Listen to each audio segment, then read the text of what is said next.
Here we go. This week's Talking Points. It was announced the day before yesterday that Frankie Dettori would replace Richard Kingscote on Desert Crown in the Prince of Wales Stakes at the behest of owner Saeed Suhail. Kingscote will now ride Bay Bridge. It would seem he would have, I guess, had that not happened, had some sort of a choice. And if the rain came, then that choice might have been a difficult one. But notwithstanding that, Dettori gets a ride on one of the most high-profile horses in the country. What do you make of that? Yeah, strong, punchy comments about Frankie Dettori won't make any mistakes if he's riding the horse. I mean, it just shows how fickle racing can be and how tough on jockeys it can be, can't it? I mean, remember this time last year, it was pre-sabbatical and things went wrong for Frankie on Stradivarius. He lost the ride, of course, so he's not immune to this merry-go-round. And yeah, I feel a bit sorry for Richard Kingscote. He's had a couple of nearly moments with Passenger, with Desert Crown and a few others. He's taken it like an absolute champion and yeah, he could have a great chance in the race anyway. Talked quite a bit, didn't we, about the need for mental fortitude as a top-flight rider, and he's going to need some now. Yeah, definitely. You know, your jockeys, you're going to be jocked off horses, but, you know, being jocked off a good horse, it just takes the hit a bit harder, really. You know, I think Richard conducts himself very well. You know, it's not easy to take, but you've got to take it, haven't you? Sometimes. No, I thought he conducted himself very well. Did you see it coming? There was a question at the start of this season, wasn't it? And especially, I know Ryan Moore rode the horse in a couple of gallops, and I was sort of thinking, with his association with Sir Michael Stoute, would he get the leg up on the horse? But it seems like the owner, and you know, as they're entitled to do, has made this decision. Didn't necessarily see it coming. There were some suggestions that it wasn't his finest hour in the Brigadier Gerard, but I think that's probably slightly harsh. I think it's extremely harsh, to be honest. Nick, Dettori is obviously going to be a massive focal point during Royal Ascot, isn't he? Yeah, and I think this particular incident with getting riding Desert Crown, it's more about it being the Frankie Dettori show than not the Richard Kingscote show. I mean, Richard is a top-class jockey and as has been said, he conducts himself with amazing class. But, you know, Dettori is getting... Frankie is getting a remarkable book of rides, and we're going to see lots of flying dismounts. Yes, we are, and it's possible. I mean, I suppose if Haskell doesn't run in the Gold Cup, I'm hearing that he might ride Echoes in Rain for Willie Mullins in the Gold Cup. Certainly that's what the owner would like anyway. Now, there was a spate of interesting non-runners at Brighton this week. Now, Maddy, can you just explain why? Yeah, so there was a technical malfunction with Weatherby's and the BHA. Basically, 4 horses, there were 6 horses in the race, 4 horses were ineligible to run because it was conditions for the race were that they couldn't have won more than 2 races, and 4 of them didn't fit into that category. You know, the BHA, Weatherby's both sort of said, you know, we apologise and have spoke about compensation. I know Brighton have given a bit of a compensation to some of the riders and connections for going over there, but they came out just before the race, I think it was. Pretty ridiculous, really, that this would be allowed to happen. The mind boggles, doesn't it? It does. You know, I think if we were, as jockeys, to get in trouble, we get, you know, bans and all this, and yet they get away with saying, oh, we're sorry. You know, they knew the stipulations, and I think, you know, it's not Brighton's as a racecourses to go and you know, compensate. You know, it's really probably the BHA and Weatherby, really, Weatherby's who should. Because there should be a mechanism. If you're not, trainers can make errors in the entries, but there should be a mechanism, shouldn't there, Nick, whereby the computer just spits it out if you're not eligible.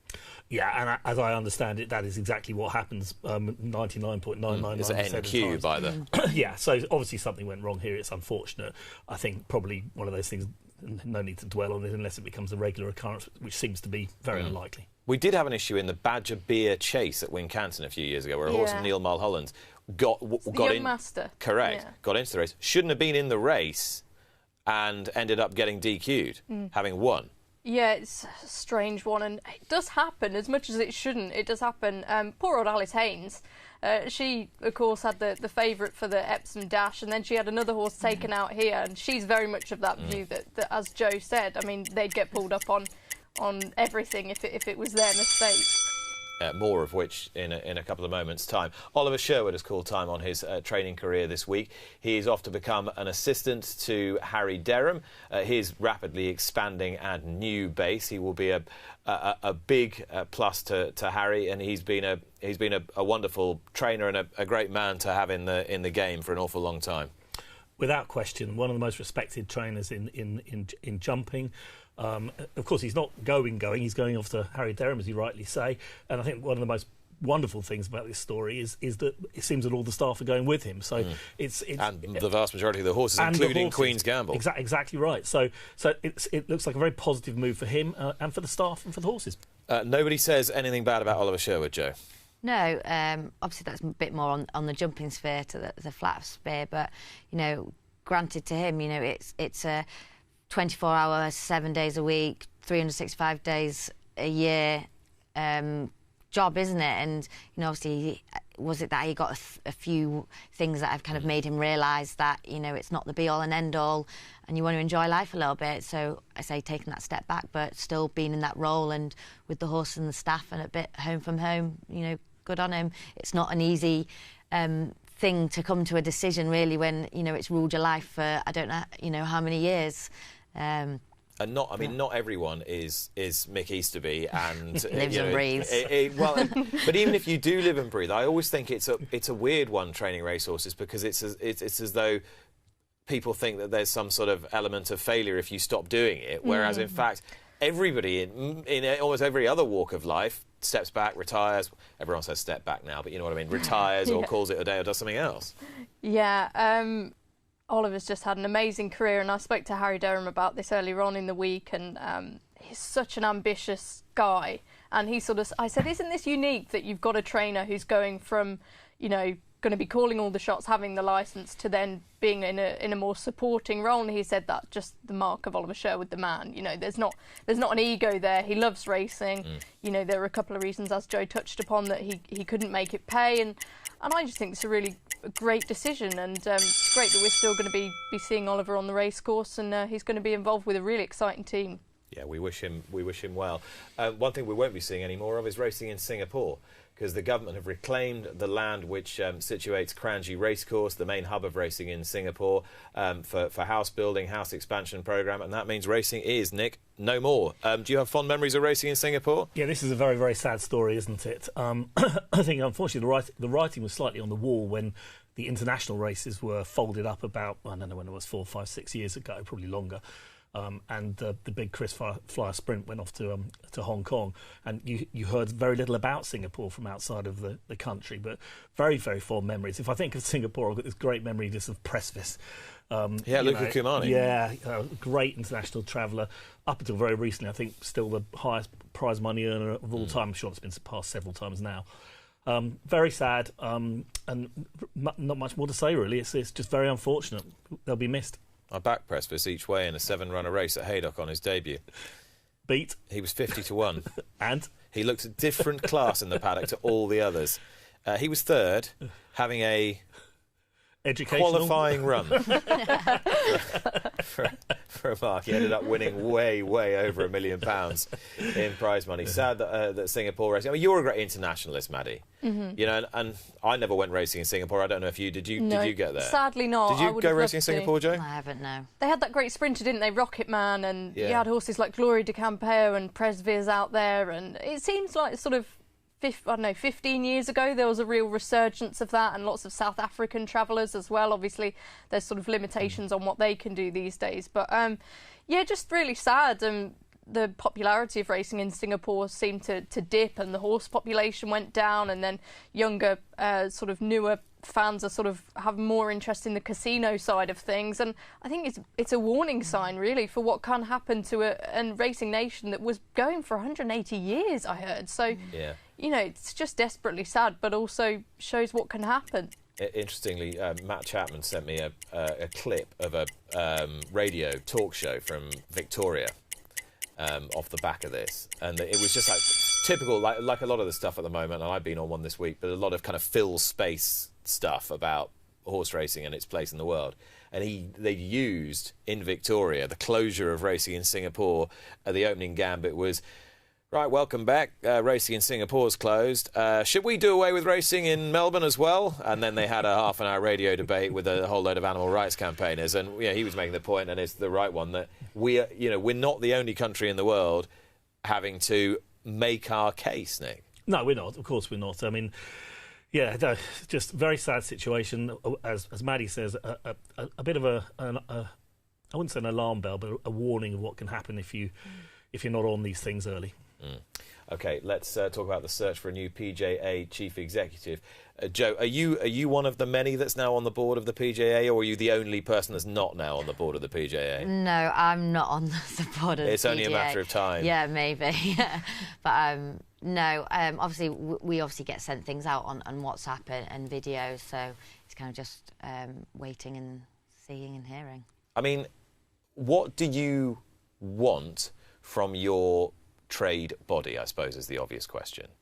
It's probably a bit harder for me to comment, because obviously I've not long come into, so I've not had the past experience of whatever. I think just want to be supported and voice your opinions of all the jockeys, not just the leading bits. It's everybody, and getting a point of view from everybody. So sort of representation. And yeah. Is there a feeling maybe, and I'm not trying to lead the witness, but from what you've said, is there a feeling that perhaps there are those whose voices are loud?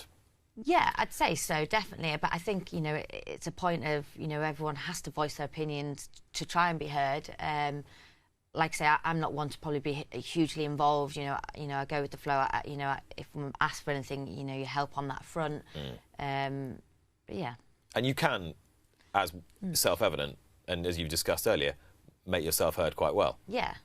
if you need to. But Maddy, what do you think the PJA needs? I mean, so the outgoing chief executive has gone not exactly harmoniously, has achieved the biggest pay rise the PJA have ever had, better facilities for male and female riders, and better negotiations in terms of what the jockeys get as part of the media rights pie.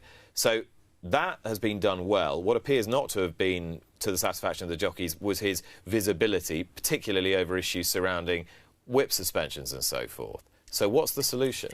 I think all of this centres around communication and just people being clear of what they expect from someone in that role, and equally the person in that role of what they expect of the jockeys.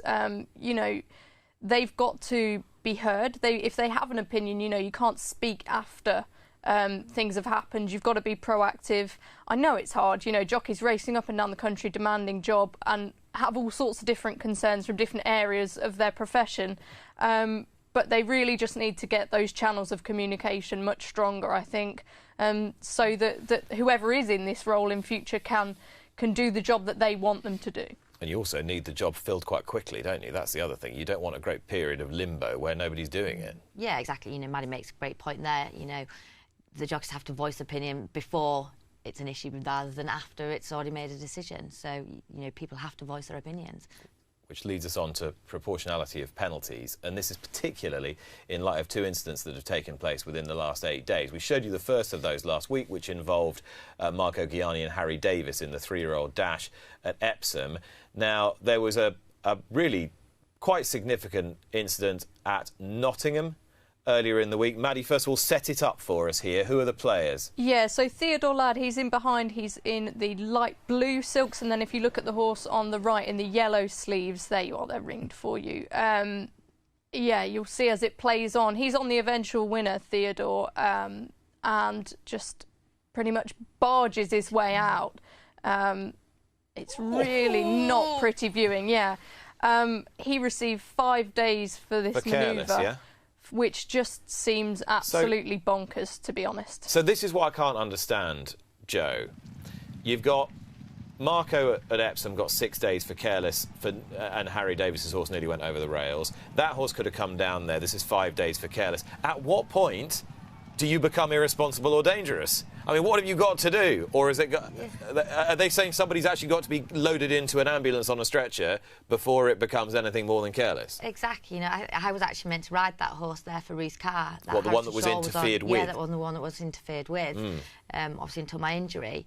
And like I was saying not long ago, I'm naming no names, but you're getting jockeys that are getting, 10 days, 2 weeks for being, say, 2 over in a Class 2, so getting 14 days, yet you're getting something like that happening that, is on the verge of being dangerous and only getting 5 days. I mean, you could kill someone by riding like that. It was lucky that horse, jumped and actually found its feet, but if you knock the horse off its feet, the jockey's down, and if there's anyone else behind you, then that's causing an issue for, other horses in the race. And I think it's important to get your perspective on it, because we can sit here looking at it, and last week we were looking at the Guyani incident, and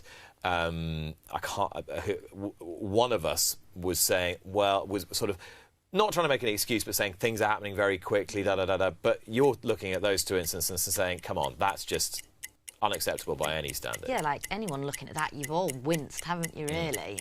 And he's probably lucky to have stayed on all 4 feet, really. It's the fact that he's just gone and it's nearly not any consideration when he's made that move, he's just took it out. Now, you take quite a keen interest in this, Nick, because obviously you're quite often having to look at how races are regulated, particularly with an international audience watching on. Do our stewards need to be tougher on interference rules, do you think? Well, the stewards have to comply with the rules, obviously. The BHA the rules, yeah, exactly. I think. But the stewards could have adjudicated that irresponsible. They could have. They probably could have done. Day. Yeah, given the way the race panned out. I think what people want is consistency. I mean, that's what people really want to see. And for it to be proportionate as well. Proportionate, consistent, and I think especially in the world of whirlpool and what have you, and people want to have a full credibility with the result of the race one way or the other. Whether it's a disqualification in certain cases if the incident is particularly bad like that. But it's tricky. Everyone's in a difficult position. While you talk about whirlpool and regulation, that incident with the stalls. We did this all last week, but just quickly from your perspective, that incident in the dash with the stalls not opening, what would you have done? I think they did the right thing to let the results stand because ultimately they judged it that it was a minor interference with the end result. Of course, it wasn't helpful, but of course, in any jumps race, I mean, you can go off 10 lengths in front of another one. I think they had to just. There was no C. It was A or B, wasn't it? If there was a C, I think they would have wanted to find it. But this, it was A or B. But this idea that Brant Dunshay was charged with signing up to an international declaration of nuance, if you like, where the stewards had the power to rule those particular horses as non-runners, or that there would be a refund on those horses for betting. Well, that purposes. that is a sensible. That would have been a sensible compromise. And yet, the bookmaking industry in this country pushed back against it. Yeah, no, that would have been that sounds like the logical way to go in a scenario like this, which we did see, I think, at the Breeders' Cup a couple of years ago with one of the Godolphin horses that Modern Games. He was scratched and he wasn't scratched. Yeah, scratched wasn't scratched, wasn't scratched. But in the end, they decided he was running for the money, but not for the betting. Yeah. A strange concept, but that was pre-race. But I guess had you backed one of those 4 horses and you found out you're getting your money back, you'd be pretty happy. But then what are you doing? What have you got? Have you got four rule 4s? Are you decimating the returns of the people who have won? And we know, we were talking about Kenny McPeak earlier. He saw the funny side of the Modern Games thing because he had the second. He's never trained a Breeders' Cup winner. He's for whatever it is now. Poor man keeps getting reminded of it. And he had the second. So on the the thing, the result caption. Modern Games wasn't on the result caption. Modern Games had won the race, got the prize money, not on the result caption. So McPeak's come down the stairs going, well, I got my winner on the tote board anyway. Yeah. And that was it. I mean, I think, this is the thing. Everybody's just got to find out, a way of getting all these rules as much as possible aligned. And we know how difficult that is in terms of, whip rules, betting rules, interference rules. It's a very, very complicated sphere, but everyone's doing their very best to get it. Do they not need to look at the actual mechanisms of the stalls? You might know more about this, but if a horse is able to actually preempt and then barge, not only open the stall with its own force, but cause a knock-on effect to impact the other stalls around it, is it not just a case of actually looking at how that mechanism works? Is there some technology we can implement? The engineering is not good enough, is it? Well, they've obviously got to give way in case anything was to happen in there. I had a circumstance at Beverley the other day and it barged through it, but they have to be able to open to force them open if anything bad was going to happen. But obviously I think in the dash, it wasn't that I think they were forced to open, it was that they were delayed. And I don't know if anything's been done, but what are they doing to make sure that that doesn't happen again, you know? That those 4 or 5 stalls open at the same time as the rest. There's got to be some technology that they can put in there to gauge it. Point that we were making earlier in the week is that obviously our stalls get carted up and down the country, and then you get 2 bits of stall kind of chopped together. Ask it, have you got your own stalls, or do you use stalls? No, they're race tech stalls. Because York now have got their own stalls, haven't they? Yeah. I mean, I this doesn't happen very often. Again, it's one of those situations where if it's a regular thing, there's a huge problem. Was this an electrical fault? Was there just a small prevention of the charge going through? I don't think anybody really knows. I haven't seen. I mean, you see all sorts of incidents at the stalls, but it's pretty rare that you see something like that. It's unfortunate, isn't it? It's on a Whirlpool day. It's on terrestrial television. It's on the highest profile Saturday Derby Day and what have you. So it's not ideal, but sense of proportion perhaps in how big an incident it is as well, perhaps. All right, those were this week's talking points.